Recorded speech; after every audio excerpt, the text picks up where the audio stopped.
950 साल ये कोई मामूली वक्त नहीं है।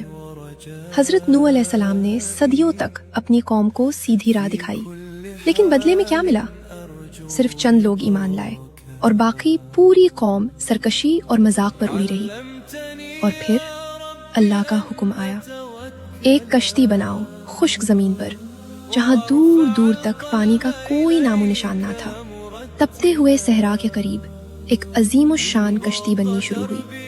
कौम के लोग वहां से गुजरते तो हंसते मजाक उड़ाते और कहते, ए नूह, अब तुम नबूवत छोड़कर बढ़ई बन गए हो, इस खुश्क रेत पर कश्ती कैसे चलेगी? लेकिन नूह अलैहिस्सलाम खामोश रहे। उन्होंने गुस्सा नहीं किया, कोई शिकवा नहीं किया। उनका एक ही जवाब था, आज तुम हम पर हंसते हो, कल हम तुम पर हंसेंगे। ये था सब्र, वो सब्र जो दुनिया की परवाह किए बगैर सिर्फ अपने रब के हुक्म और फैसले पर यकीन रखने से आता है। और फिर वो दिन आया जब जमीन ने अपने चश्मे उबाल दिए और आसमान से बारिश का ऐसा तूफान उतरा कि बुलंदो बाला पहाड़ भी गर्क हो गए।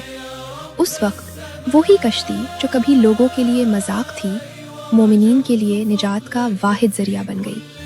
तूफान की तुंदो तेज मौजों में सिर्फ वही बच्चे जिन्होंने नूह अलैहिस्सलाम के सब्र पर यकीन किया था।